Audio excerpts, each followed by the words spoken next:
Selamat pagi, Bapak, Ibu, dan rekan-rekan sekalian.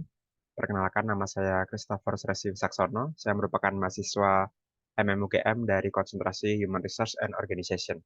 Pada pagi hari ini, saya ingin mempresentasikan hasil tesis saya yang berjudul Pengaruh Tempat Kerja yang Menyenangkan pada Intensi Keluar Karyawan, Model Mediasi Moderasian. Studi ini saya lakukan pada karyawan generasi milenial di Indonesia. Nah, dalam menyusun tesis ini, saya dibimbing oleh seorang dosen, yaitu oleh Bapak Gugup Kismono.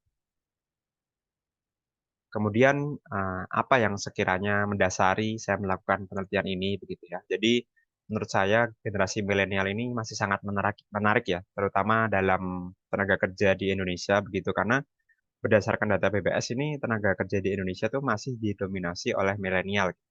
Cakupannya mencapai 35,3% pada tahun 2022. Nah, kemudian ternyata, generasi milenial itu dulunya terkenal dengan kutu loncat begitu ya, pindah satu perusahaan ke perusahaan lainnya. Nah, ternyata memang datanya berdasarkan penelitian yang dilakukan oleh IDN Media, generasi milenial itu merasa bahwa durasi ideal untuk tinggal di satu perusahaan yang sama adalah 3 tahun gitu. Dan berarti di sini, ada kecenderungan mereka akan mencari, kesempatan di luar perusahaan saat itu ya, ketika sudah melewati 3 tahun dan yang mendukung pernyataan ini sebesar 90% karyawan milenial, jadi memang cukup banyak ya.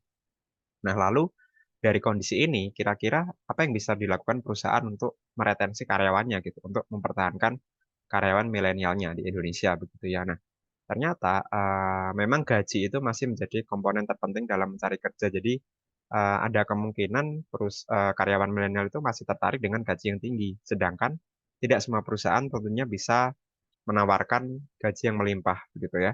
Jadi, apa yang bisa dilakukan oleh perusahaan-perusahaan mungkin yang skalanya kecil, yang sumber dayanya terbatas. Nah, penelitian ini berusaha untuk menjawab keresahan tersebut gitu, bagaimana perusahaan kecil atau perusahaan yang sedang berkembang itu dapat memiliki alternatif dalam menyusun strategi retensi karyawan. Nah, dalam penelitian ini dicoba untuk menawarkan tempat kerja yang menyenangkan sebagai salah satu bentuk alternatifnya, karena tempat kerja yang menyenangkan ini apabila ditinjau dari teori tuntutan sumber daya pekerjaan itu termasuk, dalam sebuah sumber daya kerja yang mana ini, bisa menurunkan dampak negatif, dalam lingkungan pekerjaan. Nah, dampak negatif ini, dalam penelitian ini yaitu adalah intensi keluar gitu. Nah, dalam merumuskan argumen ini atau merumuskan hipotesisnya itu, memang ada beberapa penelitian terdahulu ya. Misalnya saja tempat kerja yang menyenangkan itu, terbukti dapat menurunkan intensi keluar karyawan, sesuai dengan penelitian Geruganto dan Montgomery. Kemudian di tahun 2014 ternyata tempat kerja yang menyenangkan juga berpengaruh negatif pada turnover. Jadi tidak hanya, intensinya saja, tapi juga dapat menurunkan, turnover-nya secara langsung begitu. Nah, dalam penelitian ini juga melibatkan variabel lain yaitu keterikatan kerja sebagai pemediasi dan juga kohesivitas kelompok sebagai pemoderasi. Jadi, dalam penelitian ini harapannya manfaat yang didapat, tentunya dari segi praktikalnya ya, perusahaan itu dapat menyusun strategi retensi karyawan milenial. Jadi, nantinya tidak hanya bergantung pada gaji saja, tapi harapannya tempat kerja yang menyenangkan ini juga bisa menjadi salah satu alternatif, seperti itu. Seperti yang sudah dijelaskan bahwasanya penelitian ini menggunakan teori tuntutan sumber daya pekerjaan sebagai dasar teorinya, yang nanti akan melibatkan 4 variabel penelitian. Kemudian ada 4 hipotesis yang ditawarkan, yaitu, hipotesis pengaruh langsung, hipotesis pertama. Hipotesis kedua adalah hipotesis pengaruh tidak langsung, yaitu melalui, mediator berupa keterikatan kerja.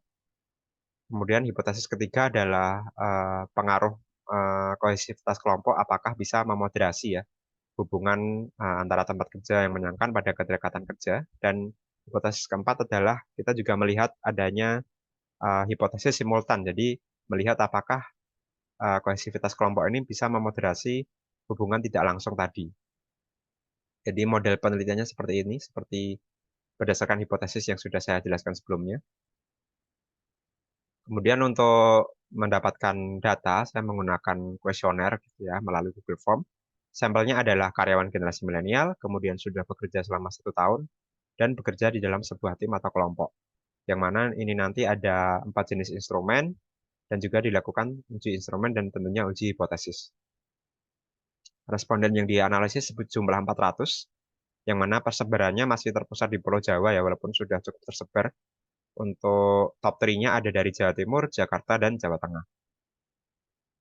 Kemudian dari hasil tesnya, begitu ya, uji instrumen, yang pertama dilakukan KMOMSA dan Bartle test ini untuk menguji apakah sampelnya cukup untuk dilakukan analisis faktor, dan kesimpulannya cukup karena nilai KMOMSA sudah lebih tinggi dari 0,5 dan tingkat signifikasinya berada pada 0.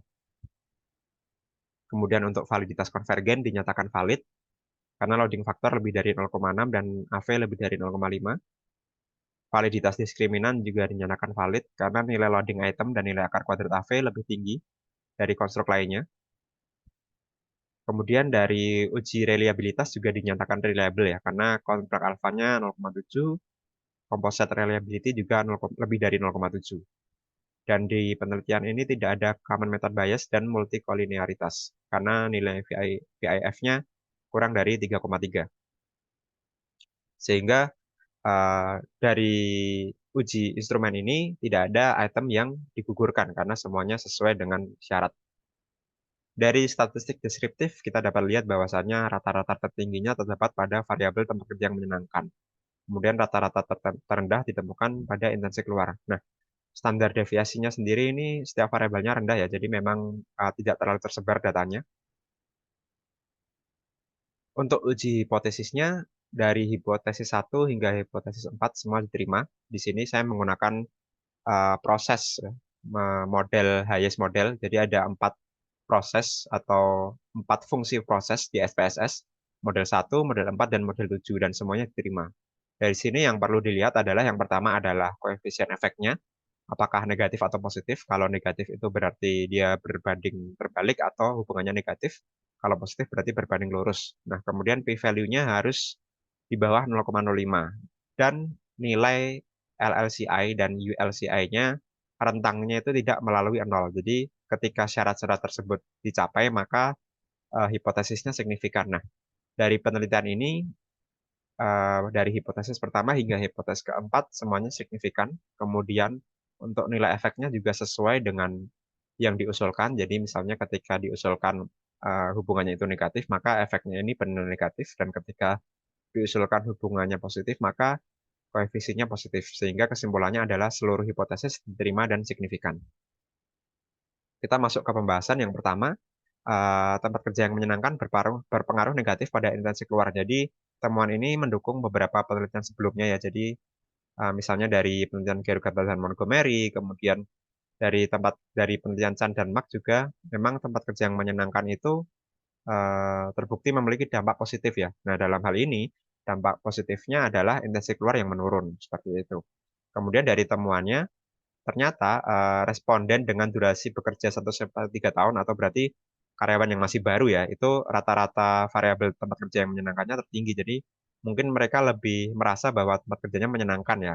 Mungkin karena baru sebentar gitu bekerjanya di perusahaan tersebut. Nah, ketika kita melihat nilai rata-rata intensi keluar, ternyata nilai rata-rata intensi keluarnya itu semakin karyawan itu lama bekerja di situ, semakin meningkat gitu. Berarti ada argumen yang didukung ya. Tadi kan di awal saya jelaskan bahwasannya waktu ideal untuk bertahan di satu perusahaan itu 3 tahun bagi karyawan milenial. Berarti hasil ini membuktikan karena setelah 3 tahun ini kecenderungannya intensi keluarnya akan meningkat gitu, dan seiring dengan berjalannya waktu mereka bekerja. Dan temuan ini mendukung teori tuntutan sumber daya pekerjaan yang menjelaskan bahwa ketika sumber dayanya itu tinggi, maka dapat menurunkan efek negatif dalam lingkungan kerja. Dalam hal ini adalah intensi keluar. Hipotesis kedua yaitu keterikatan kerja memediasi pengaruh negatif tempat kerja yang menyenangkan pada intensi keluar. Di sini ditemukan bahwa keterikatan kerja itu berperan baik sebagai pemediasi dalam hubungan tempat kerja yang menyenangkan dengan intensi keluar. Nah, temuannya memang nilai rata-ratanya itu dalam penelitian ini keterikatan kerjanya tinggi ya. Dan eh, berdasarkan report sebelumnya oleh Gallup di tahun 2023 itu memang keterikatan karyawan Indonesia itu tergolong tinggi. Jadi hasil temuannya serupa begitu.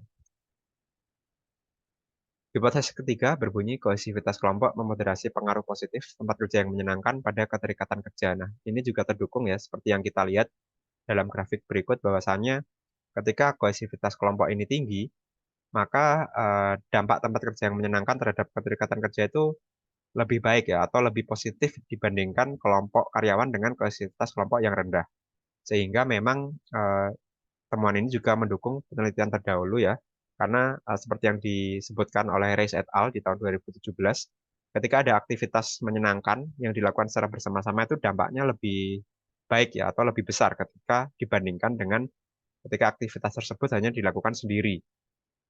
Nah, eee, dalam penelitian lainnya disebutkan bahwa para anggota kelompok dapat menyediakan dukungan sosial yang mendorong seorang karyawan untuk berpartisipasi ke dalam aktivitas menyenangkan. Jadi ketika bersama-sama ini tempat kerja yang menyenangkan akan lebih efisien atau efektif dalam meningkatkan keterikatan kerja. Nah, dalam penelitian ini rata-rata kohesivitas kelompoknya itu sebenarnya tidak terlalu tinggi ya, atau 2,82, masuk ke dalam kategori cukup. Sedangkan tadi kalau kita melihat rata-rata tempat kerja yang menyenangkan itu 3,78, tapi keterikatan kerja sedikit lebih rendah ya. Jadi hal ini dimungkinkan. Kenapa kok keterikatan kerjanya sedikit lebih rendah? Mungkin, dikarenakan kohesivitas kelompoknya tidak terlalu tinggi, hanya sebesar 2,82. Kemudian di hipotesis keempat berbunyi, kohesivitas kelompok memoderasi pengaruh tidak langsung tempat kerja yang menyenangkan pada intensi keluar melalui keterikatan kerja. Jadi kita bisa lihat bersama-sama di grafik ini bahasanya, semakin meningkat, kohesivitas kelompok, maka intensi keluarnya akan semakin rendah ya. Jadi, tempat kerja yang menyenangkan, melalui keterikatan kerja akan menurunkan intensi keluar dengan lebih baik ketika kohesivitas kelompoknya tinggi, sehingga grafiknya akan semakin menurun. Nah, penelitian ini merupakan temuan baru ya saya rasa karena, melengkapi penelitian sebelumnya oleh Jyoti dan Dimple, karena penelitian sebelumnya ini belum menjelaskan mekanisme mediasi moderasian gitu. Kemudian dalam temuan ini, ditemukan ternyata memang kohesivitas kelompok itu tidak hanya memoderasi pengaruh tempat kerja yang menyenangkan terhadap, keterikatan kerja, tapi juga memoderasi pengaruh tidak langsung tempat kerja yang menyenangkan pada intensi keluar melalui keterikatan kerja. Jadi, apa yang bisa ditarik dari penelitian ini? Tentunya ada 4 kesimpulan ya, yang mana ini menjawab pertanyaan penelitian, sehingga, keempat pertanyaan tersebut terjawab dengan baik, yang mana hipotesisnya terdukung empat-empatnya. Nah, implikasinya apa sih yang bisa ditarik? Jadi secara teoritis tentunya, penelitian ini mampu menjelaskan mekanisme mediasi moderasian pada hubungan tempat kerja yang menyenangkan dengan intensi keluar, yang merupakan pengembangan dalam penelitian sebelumnya, karena dalam penelitian sebelumnya belum dijelaskan mekanisme ini. Nah, untuk implikasi praktisnya, tentunya tadi, kita berharap perusahaan itu dapat memiliki insight baru ya, bagaimana caranya meretensi karyawan. Nah, dalam hal ini, melalui tempat kerja yang menyenangkan. Jadi perusahaan itu perlu mengusahakan tempat kerja yang menyenangkan bagi para karyawannya, terutama dalam hal ini adalah karyawan milenial. Kemudian yang kedua adalah komunikasi dua arah tentu perlu dilakukan untuk mengevaluasi sebenarnya karyawan ini terikat nggak sih dalam pekerjaan. Kemudian yang ketiga, perusahaan juga perlu melakukan evaluasi evaluasi dan kontrol di level tim atau kelompok. Sehingga, perusahaan tuh tahu nih kira-kira ada nggak ya kohesivitas kelompok yang terbentuk. Karena mengusahakan kohesivitas kelompok yang tinggi masih lebih ekonomis dibandingkan dengan menyediakan fasilitas kantor yang mewah. Saran untuk penelitian berikutnya, yang pertama, kita bisa mengambil data secara langsung agar responden lebih memahami isi kuesioner ya, karena dalam penelitian ini, kuesioner hanya disebar melalui sosial media. Kemudian yang kedua, melakukan penelitian di luar Pulau Jawa sehingga terdapat insight-insight menarik apabila datanya itu terpusat di pulau lainnya ya, karena dalam penelitian ini masih terpusat di Pulau Jawa. Kemudian yang terakhir adalah meneliti generasi Z dan membandingkan hasilnya dengan generasi milenial. Kita tahu bahwa generasi Z, akan segera mendominasi juga, tenaga kerja. Jadi untuk kedepannya saya rasa menarik juga untuk meneliti generasi Z dan membandingkannya dengan generasi milenial.